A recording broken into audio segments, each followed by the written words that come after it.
don't want to do it anymore. I don't want to kill anybody. Or hurt anybody.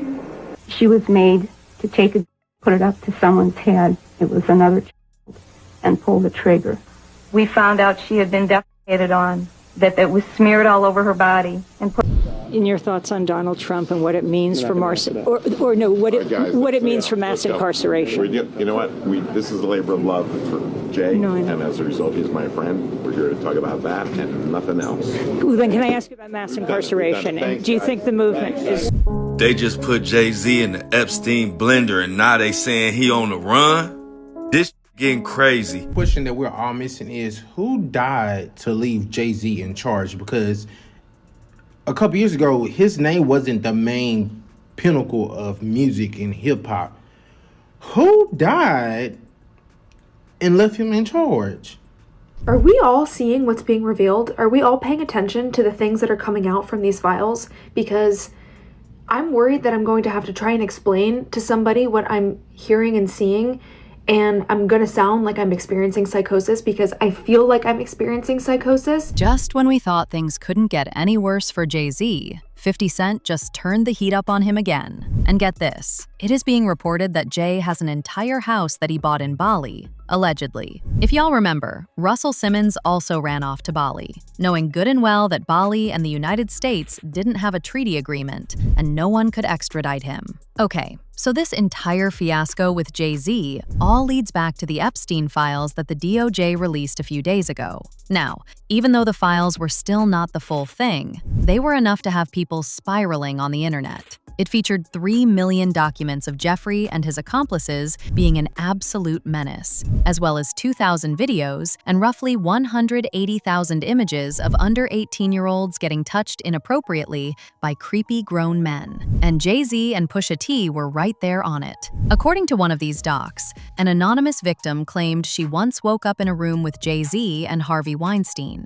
Now, she did not say Jay-Z did anything, but why was he even in the room? And she also accused Pusha T of being a handler. She said back in 1996, during one of the many essays she endured, she woke up to Harvey's fingers deep in her vajayjay, while Jay-Z sat there. Some people tried to defend Jay-Z by claiming that he wasn't famous in 1996, so there's no way he was getting invited to those parties. But this is not the entire truth. Yes, Jay-Z was new and not a household name, but mind you, he was a pretty known dealer of nose candy on the streets and had powerful connections. He knew, Jazzo and Jay-Z were in London living it big time back in like 88. They were in this huge, I'm born and raised in England, and I never saw an apartment that looked like that in England, or a flat, as we call it. I've never seen that. They lived there for a little bit? They were there for like, I don't know, 5 months, something like that. This is Moni Love confirming that Jay-Z was in London in 1988,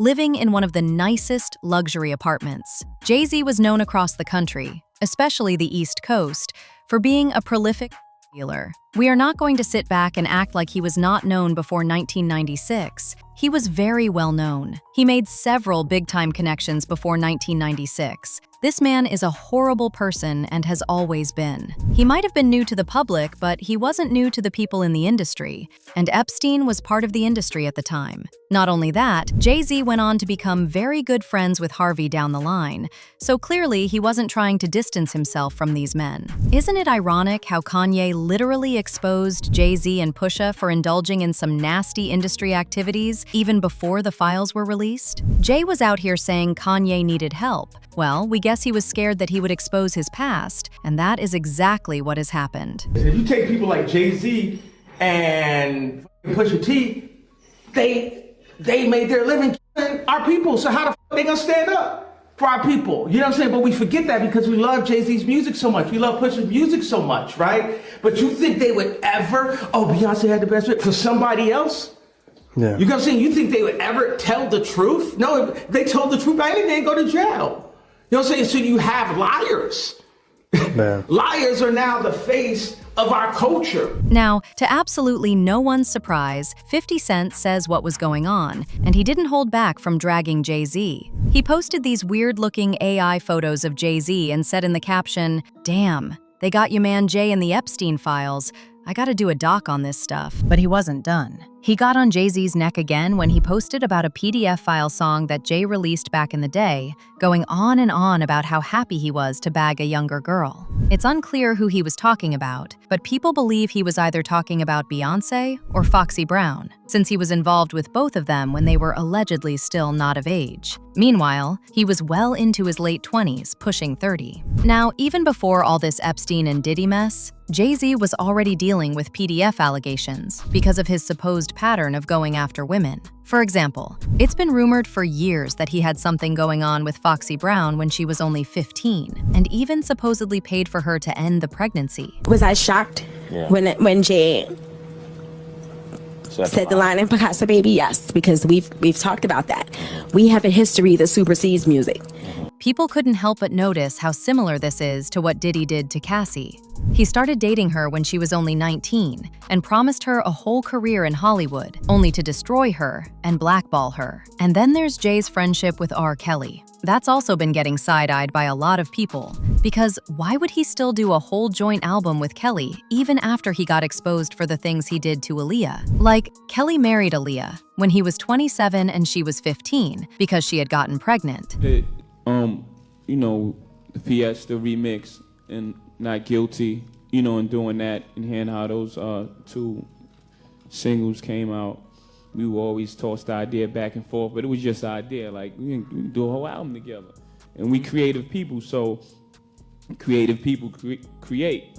The wild thing is that, according to Jay's ex-best friend Dame Dash, Jay-Z also tried to get with Aaliyah at some point, but she wasn't into him like that. And this supposedly made Jay-Z really upset. After Aaliyah died in that plane crash, people started conspiring that her death was a sacrifice set up by people at the top. Look, Aaliyah never wanted to get on that plane. She was apparently given a sedative without knowing it, and once she passed out, they put her on board. Next thing we knew, she was gone. And then there's Beyonce, who people think was being prepped by Jay since she was 16. Actually, Jay-Z admitted in his 2007 interview with Charlie Rose that he and Beyonce met when she was 16, but he said he waited until she turned 18 before pursuing her. But how long have you known her?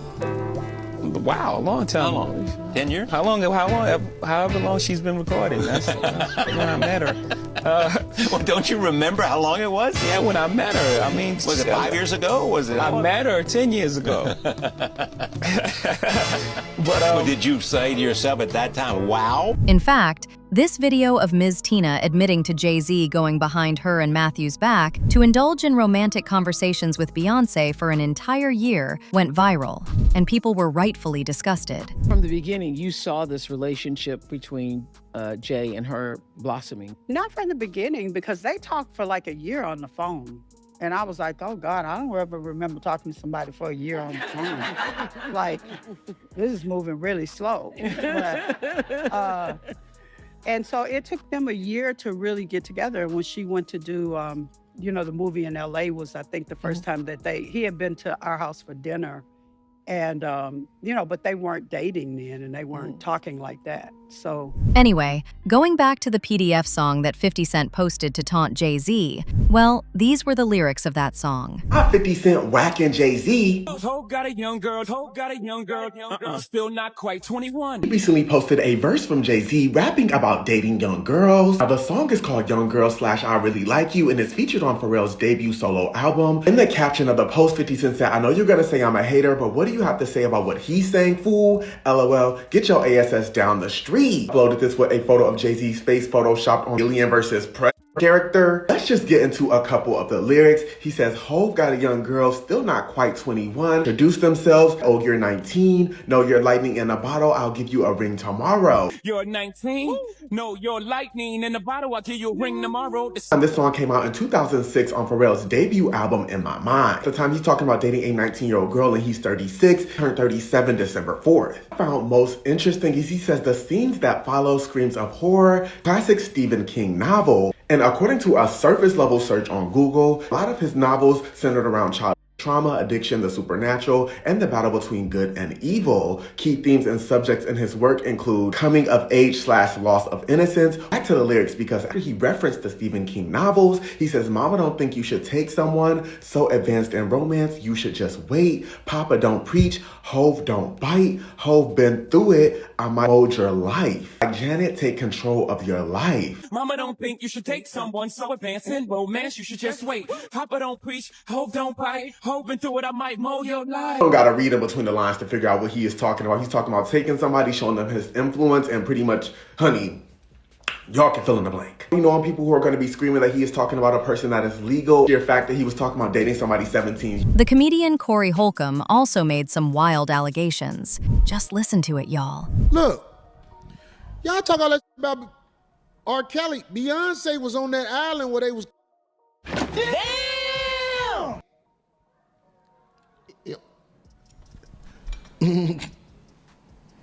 Beyonce was on island. Beyonce and the camel. Yeah. They said she was in there like, uh-oh, uh-oh, uh-oh, uh-oh. Right. I hope I can go see her again. She was singing and look. If you like it, put your mouth on it. This is what I'm saying. It's like you give her a pass. You give her a pass. She can have a concert and everything after she's a known participant on Island. It's like people want to dismiss it. That's why you can't tell me nothing about what the media say about nobody.